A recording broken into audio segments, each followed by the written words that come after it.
ओम नमः शिवाय। जय श्री कृष्णा। कार्तिक मातम्य प्रथम अध्याय।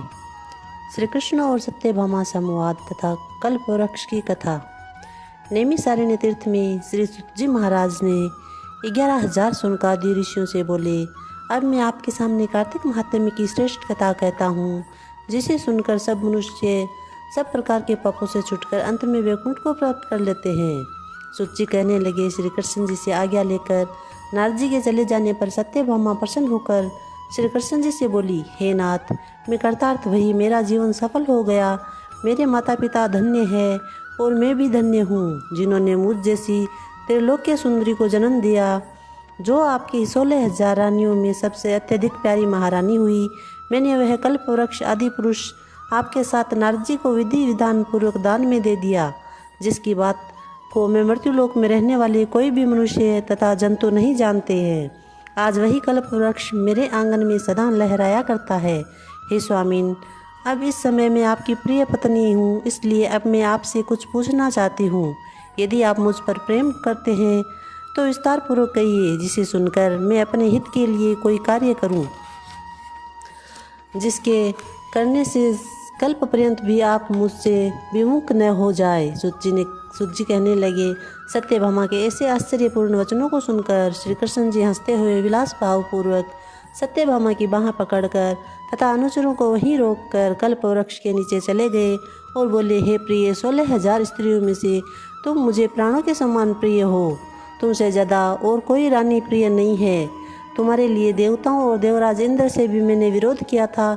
इस विषय में मैं तुमसे कुछ महाअद्भुत बात कहता हूँ, ध्यानपूर्वक सुनो। हे सुलोचने, एक दिन मैं तुम्हारे साथ गरुड़ पर सवार होकर इंद्रलोक को गया था। वहाँ जाकर मैंने इंद्र से कल्प वृक्ष मांगा था।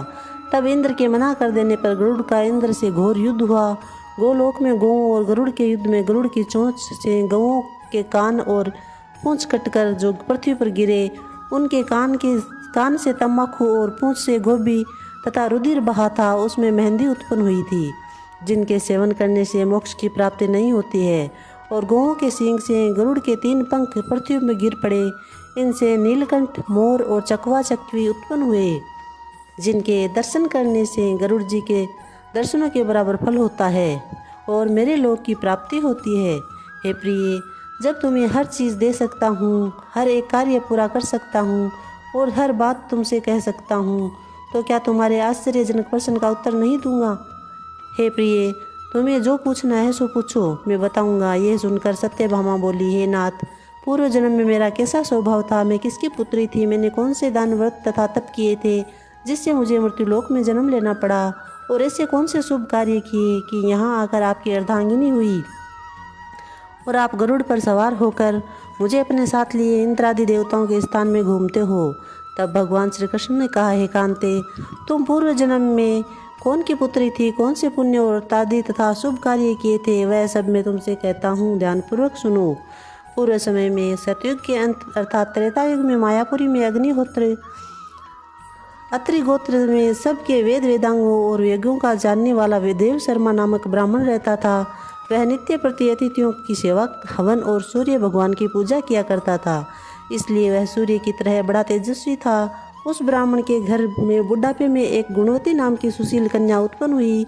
बड़ी होने पर उसका विवाह देव शर्मा ब्राह्मण ने अपने चंद नाम के एक शिष्य के साथ कर दिया और वे दोनों पिता पुत्र की तरह रहने लगे, क्योंकि देव शर्मा के कोई पुत्र नहीं था। एक समय वे दोनों कुशा और समिधा लाने के लिए वन में हिमालय की तलहटी में इधर उधर घूम रहे थे, तो उन्होंने एक विकराल राक्षस को अपनी ओर आते हुए देखा, जिसके भय से उनके शरीर शिथिल हो गए और उनके भागने की शक्ति भी नहीं रही। तब उस काल के समान राक्षस ने उन दोनों को मार डाला। उस क्षेत्र के प्रभाव से तथा उनके धर्मात्मा होने के कारण मेरे पार्षद उन्हें वैकुंठ में ले गए। क्योंकि उन्होंने आजीवन सूर्य की पूजा की थी, इसलिए मैं उन दोनों पर अति प्रसन्न था। शिव, सूर्य, गणेश, देवी और विष्णु की उपासना करने वाले सब लोग स्वर्ग को प्राप्त करते हैं, जैसे वर्षा का जल समुद्र को प्राप्त करता है। मैं एक होता हूँ भी और कर्मों के भेद से 5 रूप में विभक्त होता हूँ, जैसे एक देवदत्त, पिता, भ्राता, चाचा, भतीजा आदि कई नामों से बोला जाता है, परंतु देवदत्त वास्तव में एक ही है। जब वह दोनों विमान पर चढ़े हुए सूर्य के समान तेजस्वी रूपवान चंदन और माला धारण किए हुए बैकुंठ में आए, तब मेरे ही पास दिव्य लोक में रहने लगे। बोली श्री कृष्णचंद्र भगवान की जय।